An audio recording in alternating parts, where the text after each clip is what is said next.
Hello, and welcome to episode 5 of Every Single Sci-Fi Film Ever. I'm Aisha Khan. Today we will be speaking about Metropolis, which is potentially the most influential sci-fi film of all time. Before I get to that, I just need to mention the show notes, as I've had a couple of questions. The full show notes are only available on the website. This is because both YouTube and podcasting app have character limits. So if you want the full show notes, you need to go to www.everyscififilm.com/watch, click on the podcast you want the show notes from, and then scroll down and they are all there. Right, back to Metropolis. Metropolis was made in 1927 in Germany by Fritz Lang.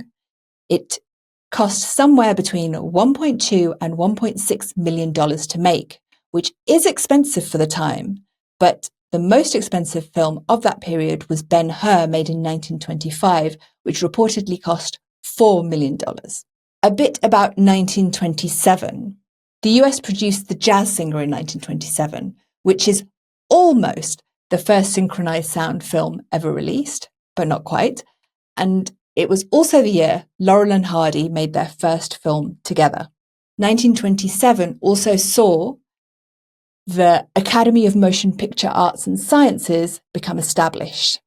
Out of interest, Metropolis, the film, made in 1927, was set in 2026. Over to my guests now. I am absolutely thrilled to have these experts with us.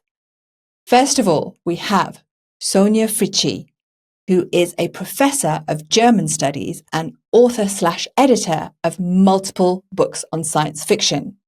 She has taught courses on science fiction, Utopia, and Metropolis. Thank you so much for coming on, Sonja. How are you doing? I'm fantastic, and it's great to be here. This is one of my favorite films. Brilliant. Joining her, we have Noah Eisenberg, who is a film historian and a best-selling author. He is a professor at the University of Texas and was editor for the book Weimar Cinema, an essential guide to classic films of the era. How are you doing, Noah? Just great, thank you. It's nice to be here. Okay, first of all, let's go to Weimar. Not everyone may know what that means. It's supposed to be the period between World War I and World War II. So 1918 to 1933, until Hitler came to power. Is that about right, Noah?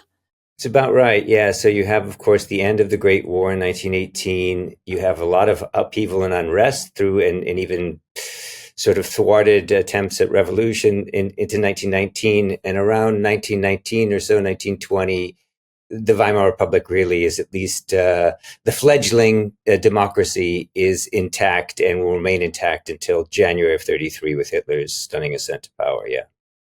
And can you tell us a bit about the kind of social and economic state of Germany during this time? The Weimar Republic, emerged from the ashes of Germany's major defeat in the First World War, and among the agreements that were the result of that loss were the agreements that came through the Versailles Treaty. So the amount of money that reparations, essentially, that Germany would pay. This made for a very difficult situation financially. And through 23, 24, Germany was really in a terrible state of turmoil, financially speaking. Now, as for the film industry, the film industry was really beginning to gain traction in those early years. And you have a number of pioneering films. Among the best known probably would be Robert Wiener's The Cabinet of Dr. Caligari from 1920, Paul Wegener's The Golem, How We Came Into the World, also from that same year. You have Murnau's Nosferatu in 1922. You have a number of films that make, these are prestige films. These are films that make their way across the Atlantic and begin to kind of garner the attention of Hollywood. But the Weimar Republic, back to your initial question, Aisha, was definitely from the very beginning in a sort of volatile state. Germany had never existed under democratic leadership. You have the end of the imperial regime with the defeat in the First World War, And it was always, kind of things were sort of up for grabs, so to speak. I mentioned moments ago, around 1919, the revolutions that essentially took place on German soil. You have the Soviet satellite republic in Bavaria, the Räterepublik it was called. You have assassinations, number of political assassinations that take place that year as a result of these attempts at revolution. So it was very much a period of upheaval. And added to that, that's why I mentioned the Versailles Treaty, just in very broad brushstrokes, major impact financially on Germany. And this had also a huge impact in the film industry.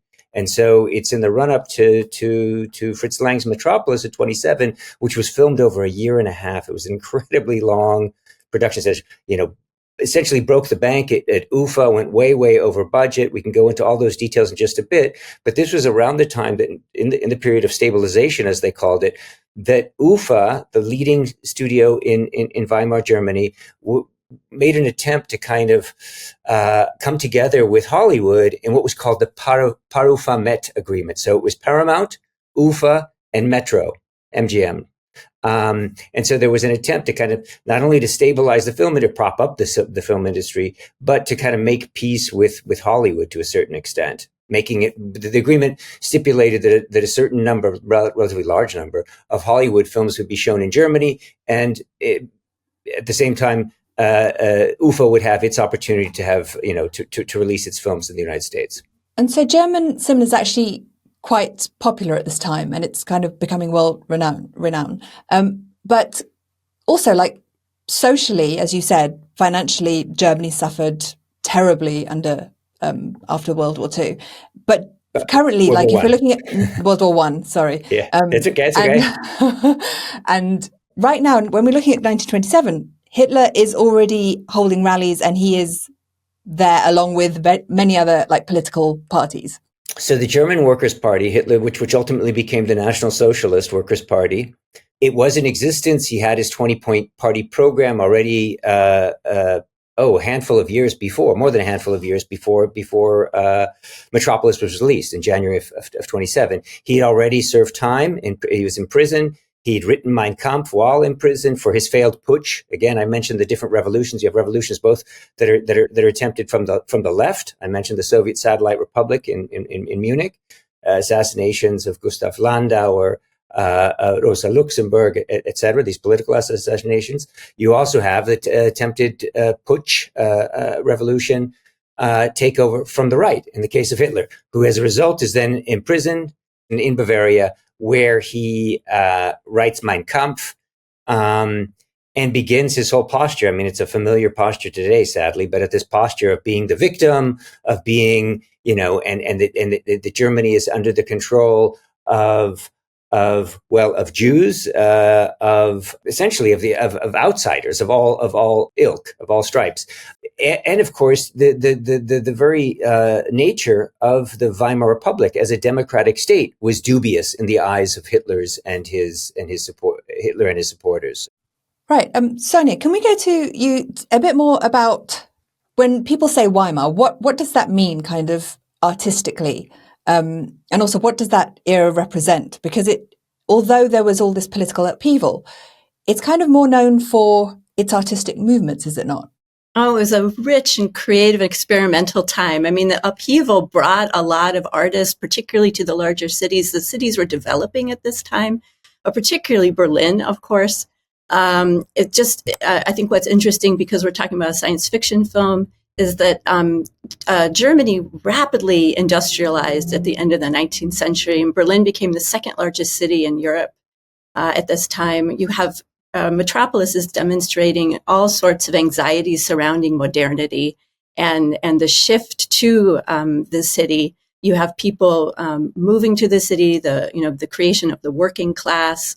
You also then, of course, have a lot of artists who were thinking in terms of Marxism, Marxism-Leninism. You have the Russian Revolution taking place, right, post World War I, and as Noah was mentioning, Rosa Luxemburg and Karl Liebknecht leading, the German left. Noah already mentioned the great experimentation of the German Expressionists, which was just a wonderful art movement, but also in film. He mentioned the Cabinet of Caligari, Golem, which is based on the Jewish story. You also then have I think what's particularly important to this film is the gender aspect, the coming of the new woman, right, is what it's termed in literature.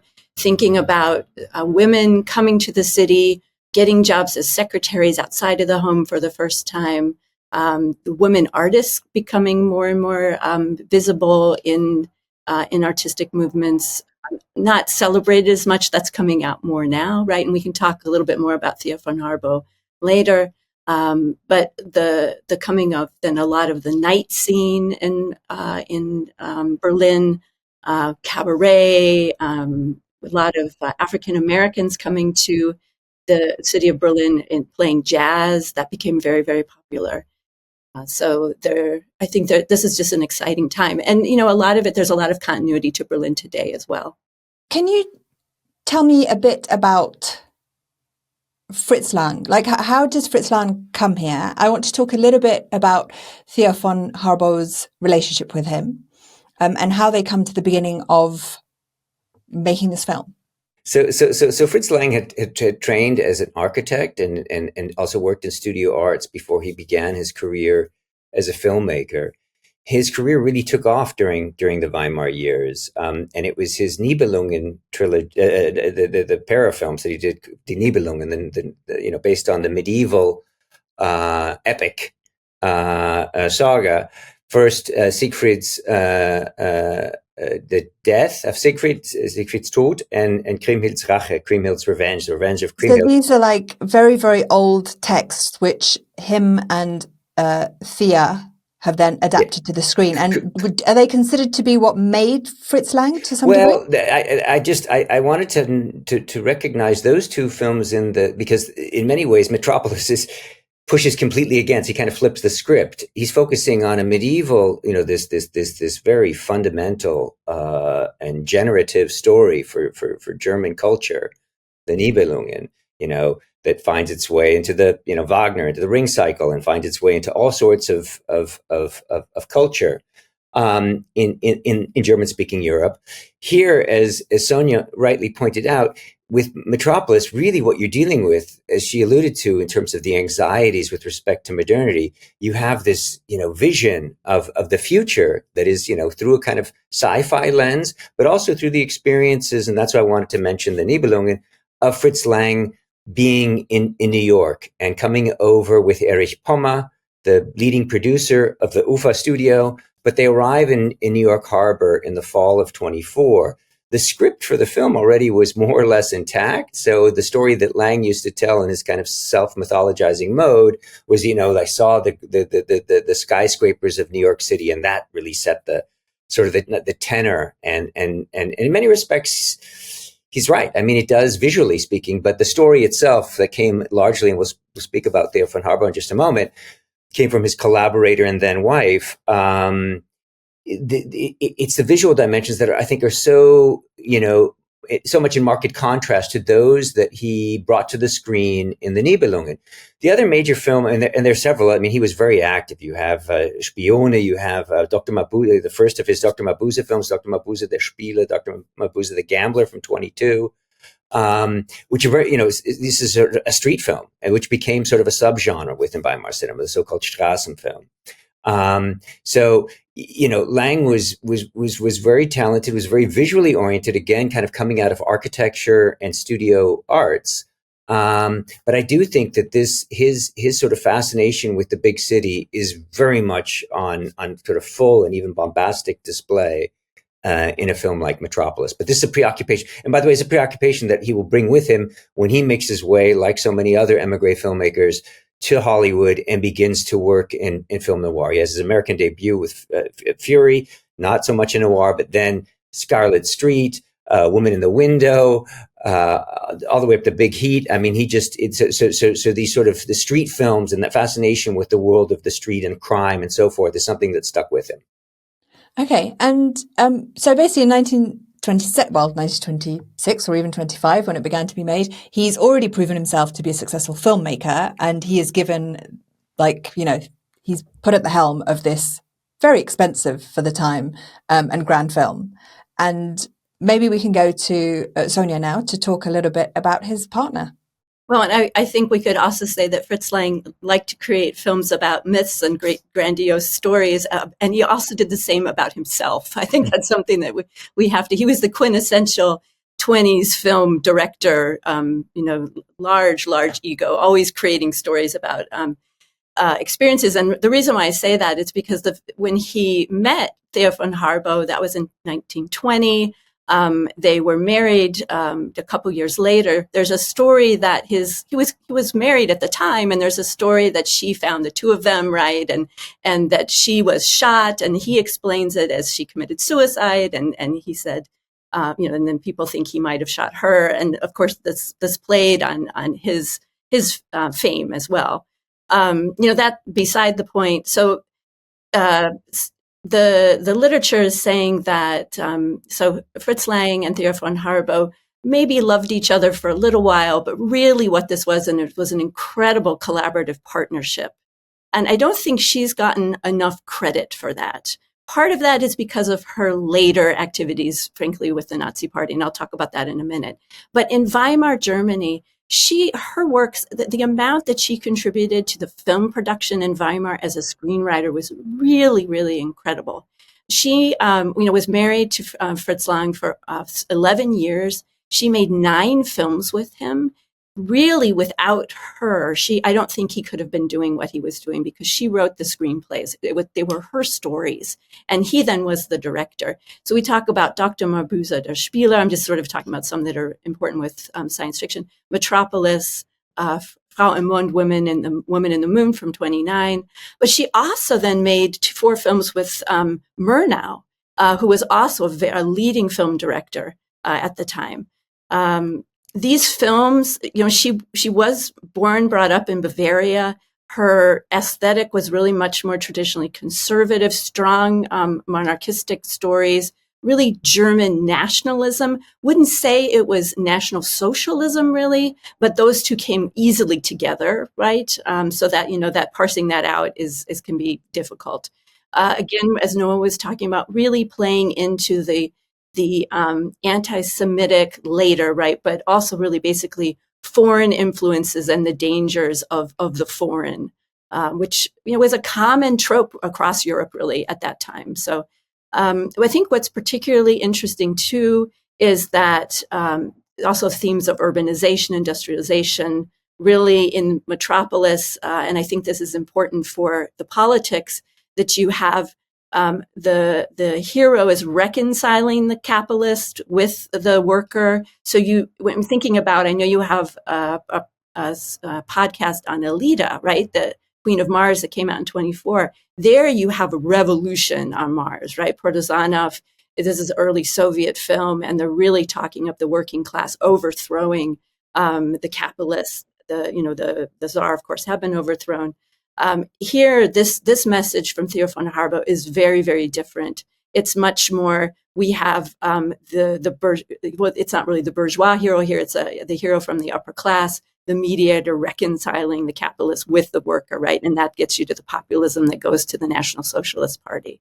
So then I think what's interesting, and just one more thing, remember that Lang's mother was Jewish. She was a converted Catholic, which is really common in the 19th century. Especially in Austria. I don't mean to interrupt you there, Sonia, but very, very common in the Habsburg Empire and then into the interwar period as well. Very common for Jews to convert to Catholicism in Bavaria as well as Austria. So yeah. Southern. The Northerners, they converted to Protestantism, but in the South, Catholicism was very common. And that then, of course, Lang really realized he had to emigrate. I mean, there's a story there that maybe Noah can relate a little bit. But Von Harbou stayed, and she then made propaganda films for the National Socialists. And, looking at that, she later then was imprisoned for that for a short time. I think where my frustration with her would be is that she made a couple of films for Veit Harlan, who was a notorious propaganda filmmaker who made the film Yud Zeus, which is known as a very anti-Semitic film. So her, like Leni Riefenstahl, right, her history was problematic, I think. But she hasn't been given the credit for the work in Weimar. Leni Riefenstahl, her image has been in certain ways resuscitated. There have been a number of recent biographies. There's the double biography that was quite a big hit in Germany, and then in the U.S. a double biography of her and Marlene Dietrich.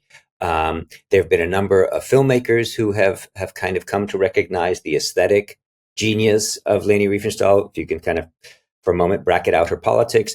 But with Thea Von Harbou, who was, summarily dismissed by Lang in a very misogynist formulation, that Nazi bitch was the way that he referred to her. Really, people have not gone back, I think, to her work, and you do a really great job there, Sonia, I think, of just kind of tracking how absolutely influential she was, not only in her collaborations with Lang, but also with Friedrich Wilhelm Murnau. Murnau, another very, very important filmmaker who also made even before Lang made his way to Hollywood in 1927, and his silent film Sunrise is arguably one of the most exquisite silent films in the history of motion pictures.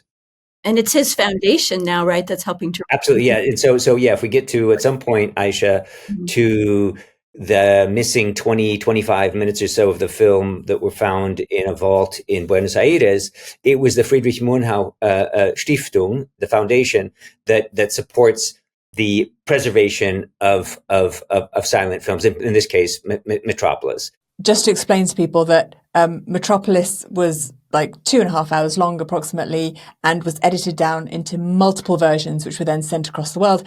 And many reels of it were missing up until, 2009? 2010 there's the piece that was broke in the New York Times by Larry Rhoda, who's the head of the Latin American desk for the New York Times. Yeah, that's 2010. That is now 5 minutes short or something along those lines, and they've made up for it by intertitles. Is that right? Yeah, they've done the best in using different nitrate prints and other sources, screenplays, and so forth, in order to reconstruct it. But the story is really, so Thea Von Harbou's main contribution, something that scholars, and admittedly myself included, have often overlooked and focused much more on the visual dimensions of Lang. I mean, Lang is, it's that virtuosity as a visionary filmmaker. But with the 24 minutes, I believe, that were discovered, that were added after the discovery in Buenos Aires, you have a much more complete version of the film. It was heavily truncated when it was shown in the United States, and one of the reasons was that people felt that the story was bloated. You can understand it a lot better. It is. So I saw it like a couple of months ago for the first time ever. I've had a copy for years, but finally got around to watching it. What struck me the most was just the compositional quality of a film that old, which, Lang uses symmetry, and the composition of every frame feels so very advanced. Sonia, can you talk a little bit about kind of artistic influences that he may have had, and also the kind of vision for the future as we've seen it from 1927? Yeah, so I mean, I think what you're seeing is the expressionist influence, right? With the experimentation with shadows, with alternative camera angles, with framing, bar motifs quite often throughout. Really interesting camera shots that are evoking then, with the expressionist film, in the critique of modernity, emotion. You often see the monster character, which you have here has been transformed into the evil Maria versus the good Maria. And also, of course, the mad scientist, too, which has some allusions to Caligari when he's carrying Maria on the roof of the cathedral. That's coming straight out of On the Cabin of Dr. Caligari. So that I think that particularly is shown in the depths of the where the workers are. That tends to be a very expressionistic space in the film, and also Rotwang's his space as well. Those are the kind of darker spaces, but then when you go up into Metropolis, it actually gives a very, very different feel. So I think that kind of goes away from the expressionism and has this kind of Art Deco futurist. And what a vision, though! Like every time I see that now, it reminds me of so many films I've seen since then to this day, whenever they show something that's a Yeah. big city of the future, it just reminds me of those scenes from Metropolis. Well, and then I think you're picking up on this other transition that's shifting to what's known as new objectivity. And I think that's why this film is so fascinating, because you really have two different traditions. And particularly with science fiction, you see as you're picking up on the image of the city, the new metropolis that, I mean, is literally, right, that's the name of the film, that is echoed in so many subsequent science fiction films. Even Gotham City, right?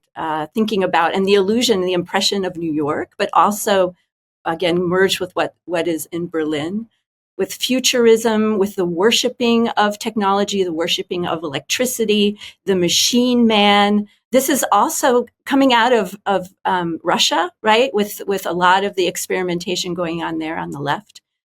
So that's what is above here. And that's also at the same time being critiqued through the club Yoshiwara, thinking about shifting to the class conflict, the critique of modernity by German nationalism, really. And so, can you talk a bit about? And I know that you've got an interesting view on this. Is this technology and fear of the future as being quite central to the film? Oh, absolutely, right. I mean, this is I think the first major dystopia on film, and I think that's important to say. And what does that mean? So, if you look at, there's a scholar named Lyman Tower Sargent who's written a lot on Utopia, and he has a wonderful article called "The Three Faces of Utopia," and he defines there's utopian film and right, and of course Thomas More, right, and utopia is no place but also perfect place. And there's a long tradition there. And then you have dystopia. And dystopia is, importantly, it's a warning about the future. It's a potential path in which we could go.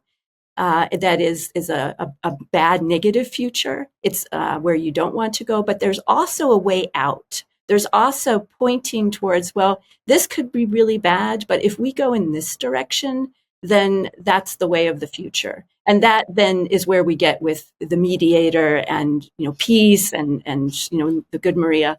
But oh no, the bad Maria. And we can talk about the portrayal of gender in a little bit. But then also there's anti-utopia. And with an anti-utopia, and I would say this is not that, but an anti-utopia is really warning about the future, and there is no way out, right? We are stuck, and things just look dismal, and that's the end, right? So apocalypse is actually positive, not, in dystopia sometimes, because it's seen as the regeneration and the possibility for the future. We don't really have a lot of women in this film. We just have Maria and bad Maria, and then a few mothers who at some point forget their children. But generally, it is a film of its time. It has, issues of sexism and racism and all kinds of things, political things that are very, very, of the time. But can we talk a bit about this pure goodness that is Maria and the absolute, I suppose they're making her out as some kind of she-devil, which is evil Maria, who is also robot evil Maria. Yeah, and I think it's important to say this film does not pass the wonderful Bechdel-Wallace test, where are there at least two female characters who have a conversation about something other than a man, right? And do they even have a conversation in the They don't even talk with each other. I don't think they even talk to each other, do they? Yeah, so you have, if this is where you really see the religious tropes and the Catholic piece here, the portrayal of the virgin and the whore, right? Yeah. Literally, the Maria. Literally, and Mary Magdalena. And I think it's just really fascinating, really portrayal of male anxiety about modernity. As I mentioned earlier, you had a lot of women coming in to the cities. This figure of the new woman having her own income that she could choose to spend. Maybe this was typically younger women, and this is really thinking about that portrayal here and. You have the good Maria who, at the beginning, and I watched the film again, of course, for this today, and she brings the children up. She's the mother figure to the Garden of the Sons, where where Freder is frolicking, with some topless women. She is the one who shows Freder what he then the children, and then he identifies them as brothers, right? But it's really about Maria wanting preaching down as in a very religious way, right, to the workers down below in the catacombs, and talking to them about their plight, but talking about peace and looking for change through peace, and then you have the John Freder's father, and there are too many Freders in the story, right? I mean, it's easy Absolutely. to get confused there. Yes. But he, who has a past with Rotwang, they've known each other, they love the same woman, right? They conspire then to use the robot, at that point just the robot, and then later to make the likeness of Maria on her as a way to use that politically to disrupt the growing movement, the growing worker movement. And that then leads to the scene in Yoshivara, which is it's the club, the cabaret, the nightclub, where, of course, all sin emerges from, right? If you think about with, again, the religious metaphor here. And she then seduces the men, and that's this wonderful scene with the eyes and the montage of all of the corruption of modernity. And then she then eventually she impersonates Maria in the catacombs and convinces the workers to bring about revolution, where, of course, they flood the city and destroy everything. Yeah, and the evil Maria, so the good Maria, of course, she becomes a great spokesperson for the workers and sort of a great unionizer, if you like. Mm-hmm. And then the evil Maria is a union buster. I mean, that's basically, she's being then employed to undo workers' rights. A quick question. So when we see that, mm-hmm. like in our current day, it seems so twee and so over the top and so full of cheesy goodness. Yeah. Do we have any idea if people back then just took that in as a kind of like, well, at what level? I mean, were they thinking this is too much, or were they like, well, this is because it's silent, it's expressing everything as much as it can? In the critical reception, if that's what you're asking here, Aisha, there were dissenting voices and quite a few who really criticized the storyline. Again, this kind of takes us back to poor Thea Von Harbou, but there were people who just, I think it was the critic in the New York Times who said there's just all too much of Metropolis, is what he said. And so, I mean, I think there were reservations about the storyline, but it was the vision, and that's really, I think, what caught the attention. And I think, Aisha, back to your point about how you watch this film, and suddenly you think, oh my God, it really does seem to resonate with other films that are much, much more recent, whether it's, Ridley Scott's Blade Runner, David Fincher, who began his career doing music videos, the Madonna Express Yourself video, which is a complete ripoff of, or homage, if you want to be more charitable. If we go back and talk about the significance of a character like Rotwang and that mechanical hand of his, you look to Kubrick's Dr. Strangelove, you see other sort of allusions. It's a film that visually, at least, I think was generative. And in terms of, I don't mean to dismiss the narrative wholesale, but I think there were aspects of it that were just, bombastic, too much. I think you can also say he was trying to create spectacle. Yeah. And that's a tradition of science fiction film. Yeah. And if you take all the way through to the comic book based series that you've been seeing now, I mean, just tremendous amounts of money spent on CGI. Sure. Now, imagine if Fritz Lang had access to CGI. I think that in part is what viewers expect of science fiction, is that visual spectacle. I mean, the scene where Rotwang brings about evil Maria is fantastical. Like, you've got electricity, you've got these kind of circular waves that are going up and down, and also the effects in this are amazing. At the club, where you've got all these eyes and faces looking at you, it is one hell of a spectacle, and it's one hell of a spectacle even in light of the last almost 100 years. At least since Laura Mulvey, we've been preoccupied with the male gaze, right, in understanding visual pleasure, as the influential essay by her, by Laura Mulvey had it, but also just focusing on the significance of of looking. And that scene in Yoshiwara and the montage to which Sonia just referred is extraordinary, absolutely extraordinary, and I think way ahead of its time. Commenting on the fundamental aspect of cinema, which is indeed voyeurism. Yeah, and I also want to add the Moloch scene in right when Freda witnesses the initial destruction of well, I guess it's the overheating of the machine. Mm-hmm. When he initially goes down. And that, I think, is an important moment because that's really a criticism of capitalism. Yeah, there. Absolutely. And just plain clearly and alluding to, of course, the biblical story and the slave allusion, and really the Moloch character focuses on child sacrifice. That's the idea there. And you see the brink of child sacrifice in the film then through what we were just talking about. And the whole film has these huge kind of religious themes. Now, is that just to appeal to general audiences? Because from as far as I know, Lang was quite kind of apathetic towards religion himself. Yeah, I think that comes really from Von Harbou. I mean, that's her upbringing. That's, Bavaria is very Catholic. I think it's also very common to bring in those themes at that time. Well, and particularly the Virgin and the Whore. I mean, that continues to this day. That's just always be looking when you're watching cinema and thinking about how women are portrayed, and that is clearly a theme still. And back to you're saying the kind of sensibilities, we get bashed over the head with it multiple times, and the saying is, the mediator between the hands and the head must be the heart. And she's made a whole film around it, Lang has made a whole film around it. Which ends up with that being like a very trite little saying at the end that makes everything okay, but it doesn't actually make sense, if you know what I mean. Like he's been plotting against the workers all along, and then towards the end, it's kind of thrown up again. It's this kind of pat resolution. I mean, this is maybe a trite way to look at it, but it does end with a Trinity.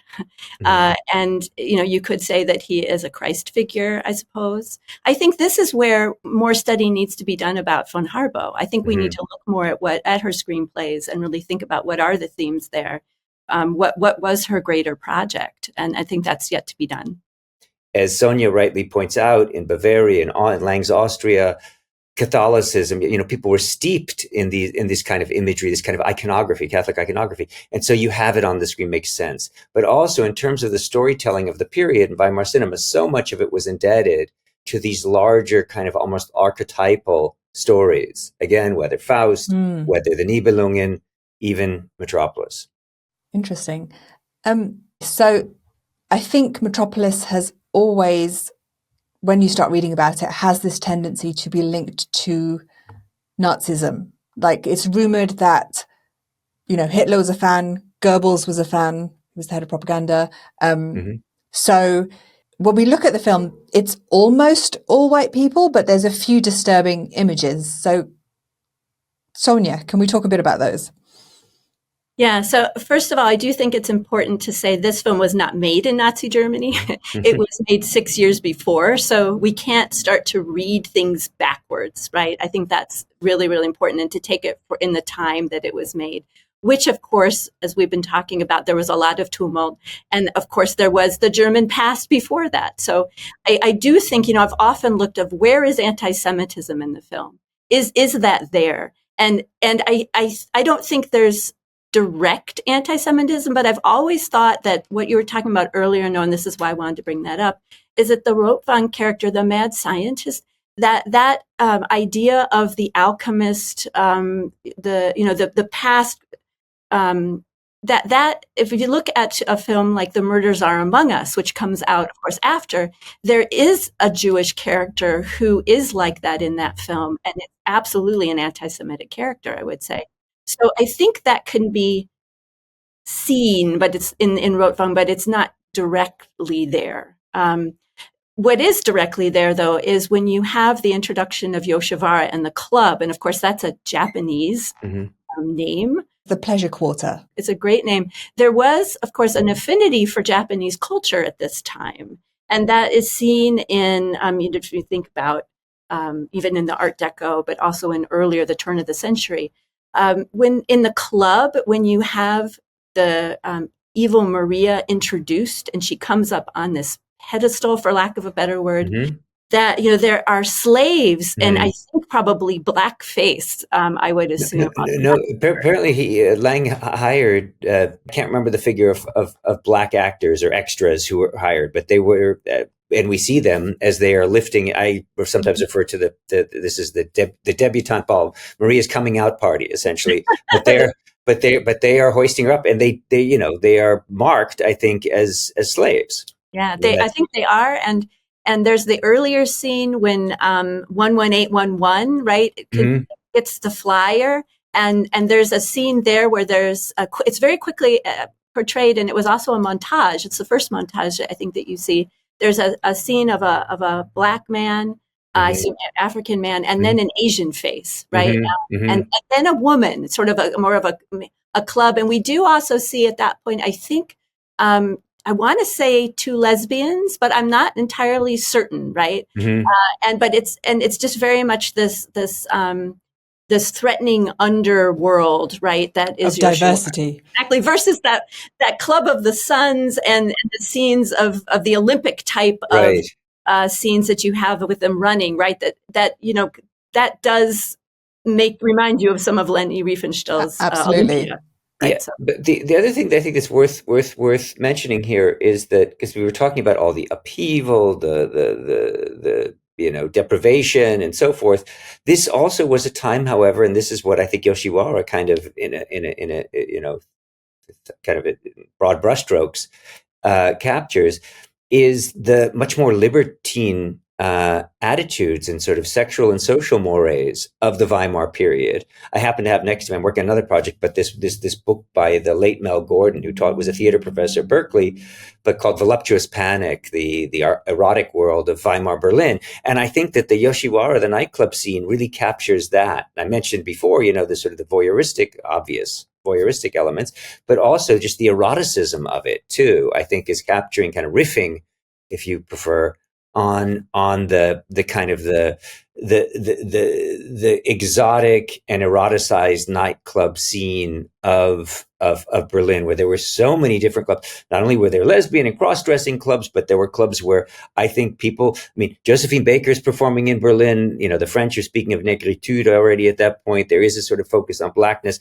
All of this is kind of, again, in terms of a mélange, all of it is kind of coming at least to mild expression, if not full-throated expression, in a scene like the Yoshiwara nightclub scene. In which case, we go back to Thea Von Harbou and her Nazi legacy. So I think you've both suggested that if we were to say, is it fair, is it harsh?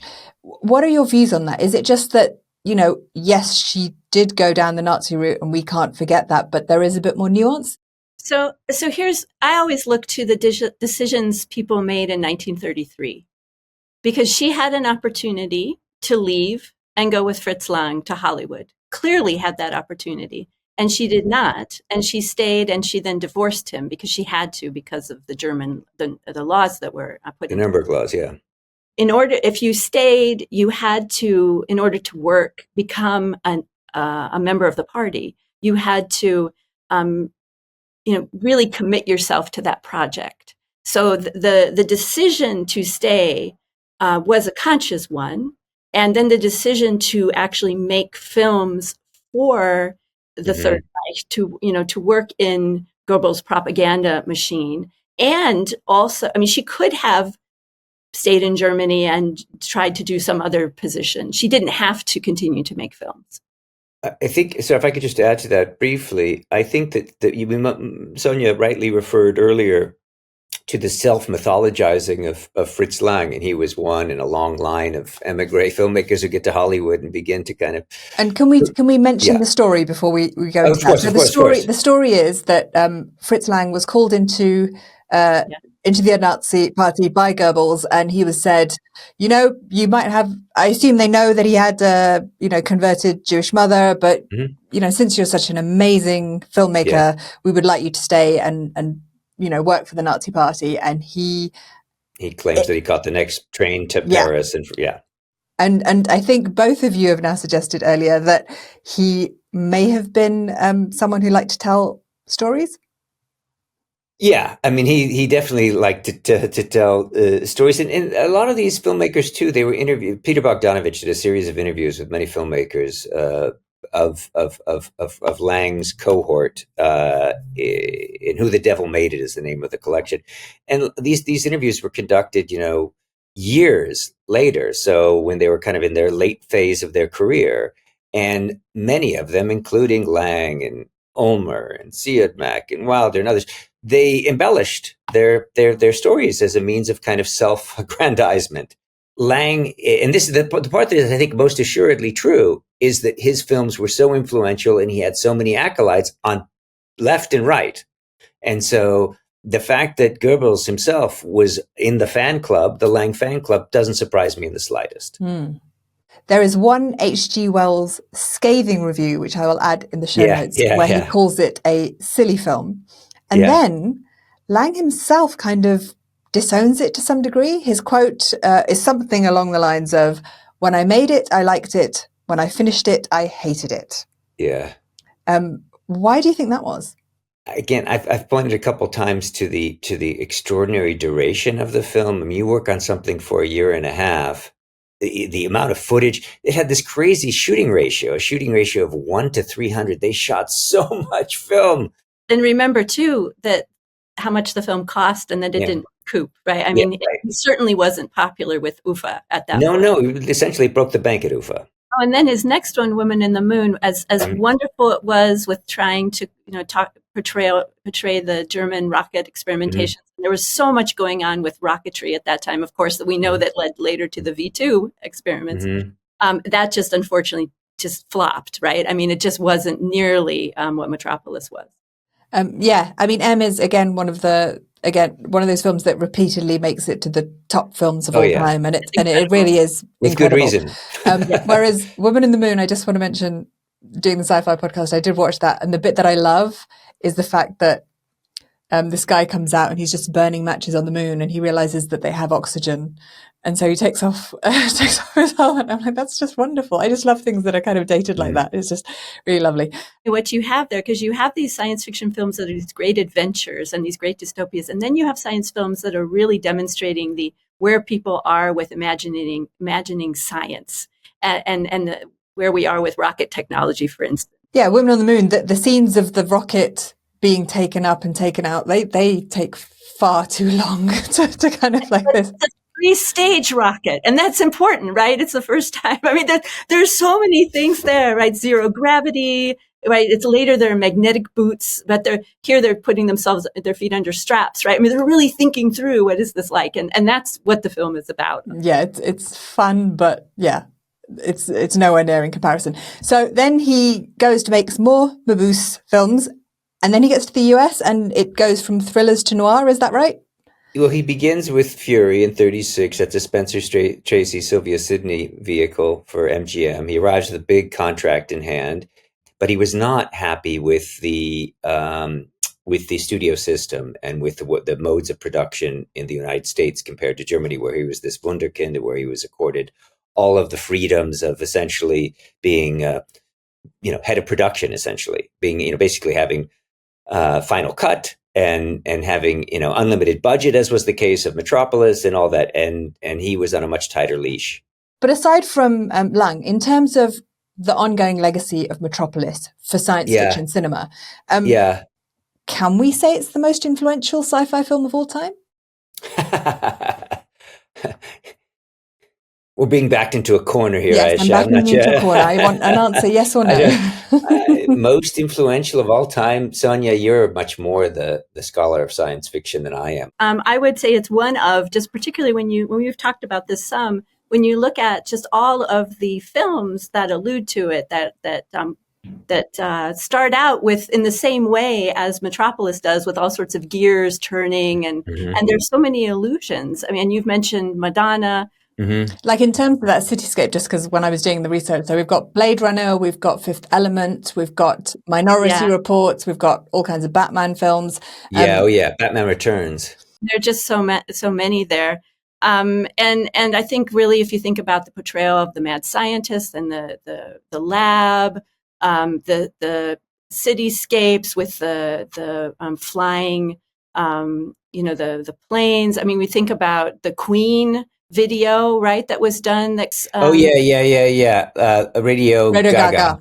So the fact that it continues to show up again and again and again, that's, I think, an important piece that says, yes, this is an extremely influential thing. And then just with Germany, I mean, you have really strong traditions on both sides, East and West.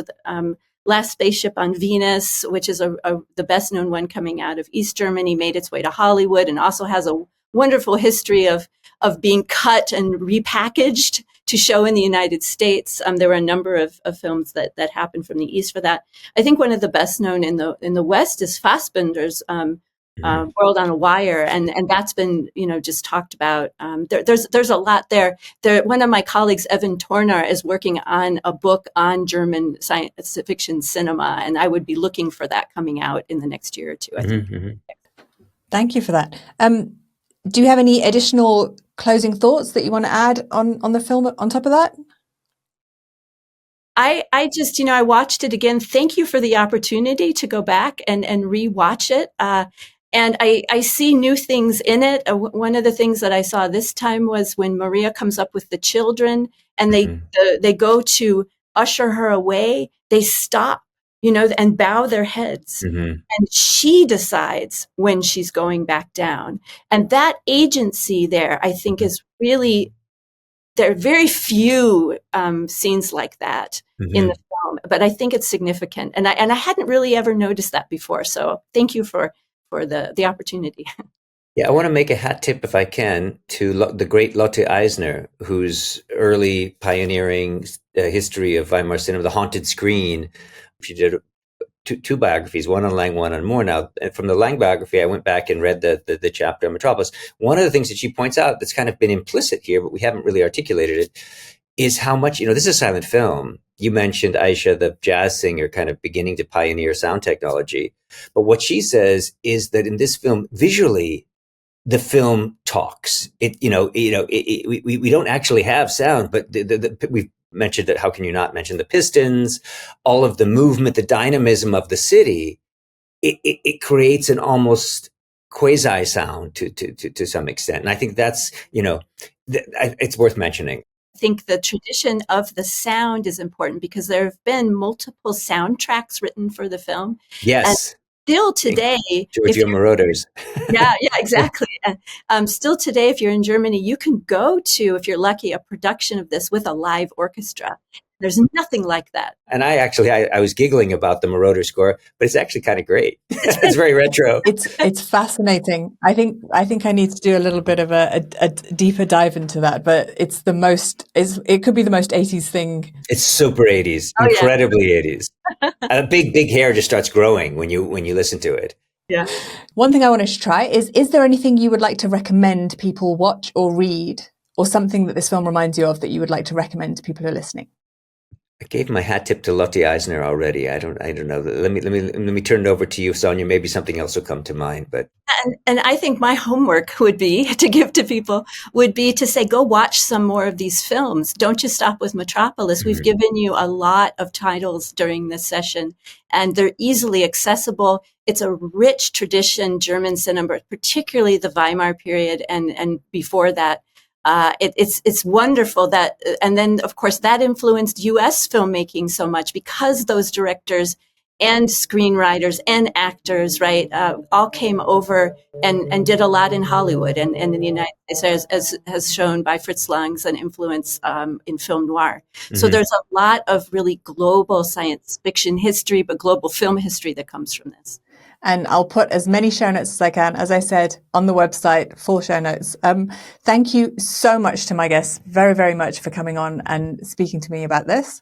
Thank you very much for the opportunity. I would like to say, if anyone wants to leave me a message, if you've watched a film or are about to watch the next film, which I'll mention shortly, you can do that at a wonderful website called SpeakPipe. So if you go to www.speakpipe.com/every sci-fi film, you can leave me a message there. And the next film we are looking at is Frankenstein, but also And Other Monsters. So I will leave details again in the show notes where you can take a look at the type of films we are watching for that theme. Thank you so much, everyone, for listening, and I'll see you again next time.